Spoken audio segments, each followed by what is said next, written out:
that I feel like for a portion of Steph Curry's career, he was almost like a carnival act. It was almost like, oh, put a quarter in and look how far this guy can shoot from.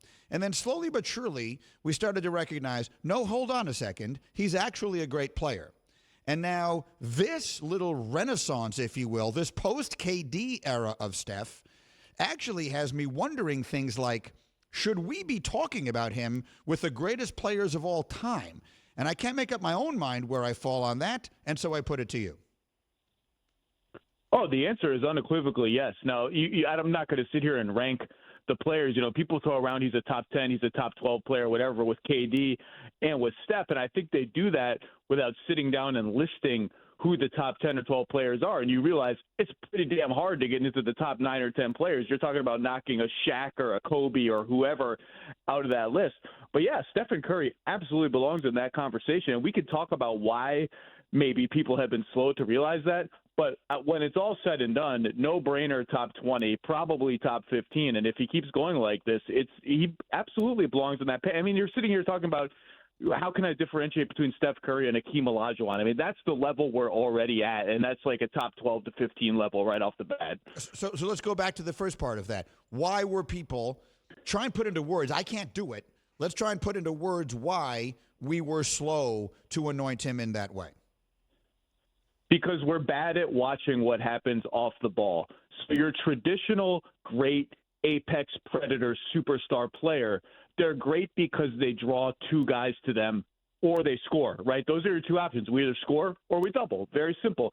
And they do that usually by being 6'6" or taller, holding the ball in that triple threat position, lording over the action, looking like a god, and you send two guys or you send help. That's not how Steph Curry draws two guys usually. Steph Curry can do it on the pick and roll, which is like a very modern way to do it, but he also does it by giving up the ball and running around and setting screens. And if you even watch last night's Knicks game, every time someone has an easy little bucket around the rim, an easy layup, a ping, ping, ping layup, you go back and it starts with a Steph Curry screen. We're just bad at watching that stuff. We're bad at realizing, oh, that's how he breaks down entire defenses. He's not 6'6", he's not 6'8", he's not a post-up center. He has to do it in a different way that we've never seen before, and our eyes are just bad at watching stuff that's happening when someone else has the ball. Greeny and Zach Lowe with me here, the Lowe Post podcast, the Bible, it's the wrong word because it's audio, but whatever it is, it is the best if you're a basketball fan. So I think you make a really important point here, because there's something about Steph that is so relatable, approachable, that I think it is both a blessing and a curse for him. It is a blessing in that it has made him, I think, the most popular player in the sport. I have a 19-year-old son, and for 3 or 4 years now, Steph Curry has been his favorite player and all his friends' favorite player. They all love him much more than they love LeBron or KD or any of the other current players. They all love Steph Curry. He's their favorite player, and I think part of it is his appearance and the way he plays the game. But the flip side of it is that maybe those things make it a little harder for those of us whose job it is to chronicle this stuff to be as accurate as you are being right now about what it is we're seeing in his actual game. Maybe. I mean, I remember even in the 2019 finals, which they lost to Toronto, that's when Durant was hurt and Clay was hurt. And there were moments in that series and moments in prior series where other teams would put a 6'8" defender on Steph, and it would be hard for him to get his own shot one-on-one, right? Because he's just so much smaller than those guys. He tries all his escape dribbles, he tries fancy stuff, and he can't get by them cleanly. And that's not a typical look for a guy we're talking about as a top 15 player of all time. Those guys get their own shots whenever they want, however they want. And then what would happen? He would give up the ball, run around, 3 people on the Raptors would chase him, and all of a sudden these, and with apologies for saying this, kind of forgettable Golden State role players would start passing the ball around to each other until Kevon Looney got a layup.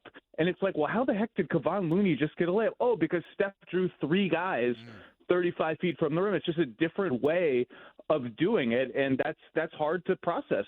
You also brought up another piece of this that I think that's interesting, Zach, and that is the KD effect, which is to say the Warriors, who won a championship and then won 73 games the following year and came within an eyelash of winning another championship, they were definitively Steph's team.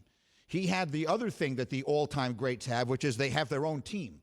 And then by being a welcoming by welcoming Kevin Durant to join, that blurred a lot of those lines. So when we consider that, how do we factor in the KD Golden State era when we think about Steph and all of this historical stuff?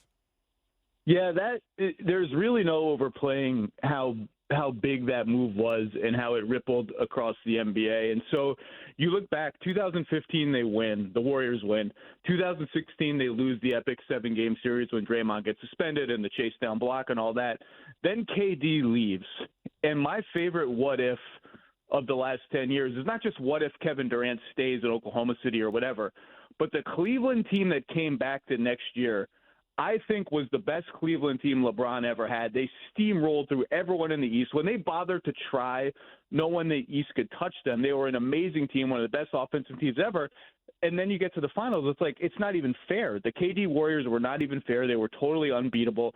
If they were healthy, nobody had a chance to even take 2 games off them in a playoff series.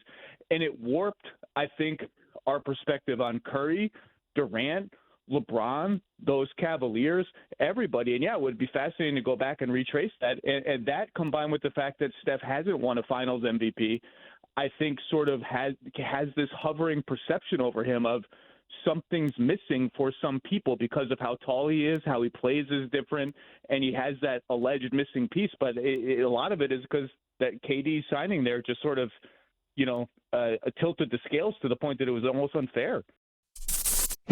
Thank you for watching ESPN on YouTube. For live streaming sports and premium content, subscribe to ESPN+.